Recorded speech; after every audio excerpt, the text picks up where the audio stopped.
The mustache? It was worth it. So Mission Impossible Fallout is a film directed by Christopher McQuarrie, who also directed Rogue Nation. And let me just say, this movie is devastating. Like, absolutely mind-bogglingly amazing. And I'm not sure if you've seen other videos on this film, but I'm telling you now, you need to watch this in IMAX. The film's final gigantic set piece is filmed entirely with IMAX cameras, and it looks incredible. They even lead to the IMAX aspect ratio by doing this transition of moving the two black bars on screen outward, showcasing that yes, you are watching this scene that big. The film has everything going for it. There is not one actor that fails to deliver their lines. In fact, all of the actors go beyond plus ultra and really pull some fantastic performances.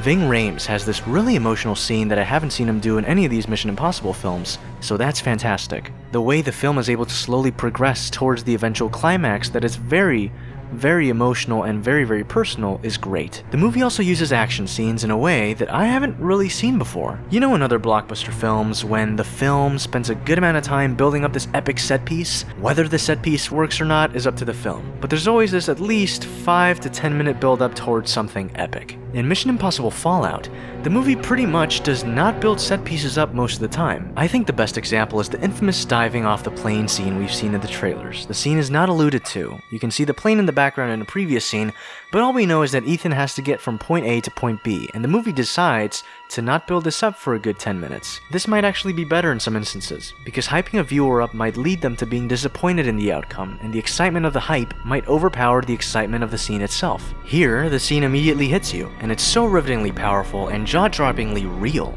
it's all practical, that not bracing yourself for the scene leaves an even bigger impact.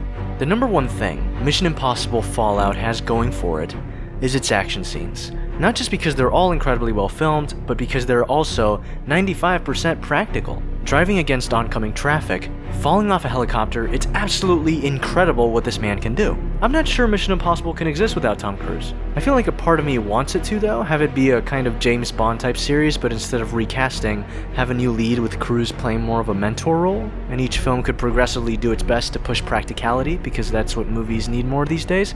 But then again, I totally understand if they just quit without Tom Cruise, because Tom Cruise in the dictionary is pretty much Mission Impossible. Movies, like for example Skyscraper, are full of the effects that make it look like what you're seeing isn't real, because guess what? It's not. There are certain stories that can only be told with the use of visual effects. But jumping from a crane, not only did Daniel Craig already do that, but Tom Cruise does this all the time. Now on filming, there's this little guy called Rob Hardy. He's absolutely amazing. The way lighting is used in this movie to silhouette, to emphasize, is absolutely gorgeous. The atmosphere of the film is not really colorful or excessively poppy a la Mission Impossible Ghost Protocol. The way Hardy handles scenes, the scenes feel almost claustrophobic and gritty, even in bright places like a bathroom. A lot of this film is shot in really dark places, and it gives the film a feeling of uncertainty. Not being able to see the corners of a room clearly unsettles an audience, especially in a film series about double crossings, deceptions, and traitors. McQuarrie films action sequences sometimes with two lines of action going on at the same time on screen. For example, there's a motorcycle chase in the movie. Now I don't have footage, so I've drawn it out. Say the motorcycle is here, we're also shown what's going on in the background. A bunch of cop cars are pursuing another vehicle. In the final set piece, there's this one shot where we have the antagonist on a helicopter, and in the background we see Tom Cruise climbing this friggin' helicopter like a total badass. Now a shot like this is actually similar to what was used in Citizen Kane. I know that's really random, but it reminded me of that. I'm telling you guys, this movie's great. Let me just show you a snippet of this bathroom fight. Just a second. It's literally a second. Just watch. Isn't that amazing? Let's watch it again. Anyways, the movie's sound design is also fantastic. Gunshots are heard extremely loud. Whenever there's a chase involving vehicles, the sound is incredibly immersive. When there's the skydiving scene, there's this one moment where basically all the sound cuts off and all we hear is just the breathing of Tom Cruise. It's just fantastic. Maybe it was the IMAX, I don't know. Anyway, watch this film in IMAX. There's one incredible shot where Ethan is running through the rooftops to try to reach a certain destination, and it's just this one beautiful long shot of Ethan running until jumping for that scene in which Tom Cruise broke his foot. Now let's get away from all the visuals. If you listen to the score of this movie, it all pretty much sounds incredibly epic, and even though a lot of it is temp music,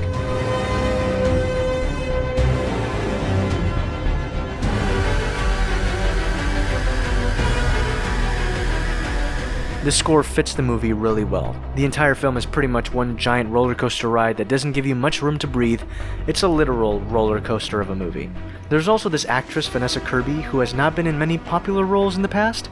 The only film I remember her in is Me Before You, but she kills it here, and I need to see this actress again. She is really good. Now, the movie honestly goes from scary to cool to suave to emotional back to scary, and the final moments of this film are some of the most riveting moments I've seen in all of cinema. No joke. And Solomon Lane is in this movie. He appeared in Rogue Nation, but in this movie, he's way more intimidating somehow. I also do want to talk about spoilers in depth, so I might just do a spoiler video on that. Anyways, guys, that's pretty much all I have to say on Mission Impossible Fallout. I think it's one of the best action movies I've seen since Mad Max Fury Road, and a lot of people are saying that Mad Max Fury Road is better, and I can totally understand that, but I personally feel they're on par, and the reason why is because one film kind of has a different setting compared to the other, so there's things that one film can do that the other can't. I don't see Mad Max jumping off a plane anytime soon, so... Anyway, just watch the film. Just watch it. Watch it, please. Please do it. Hey, thanks for watching the video. If you really liked it, please subscribe. And if you actually really liked it, you can support my Patreon. Also, please, if you really liked this individual video, please like it, share it, and of course, comment on it. So thanks for coming to the table, and I'll see you all next time.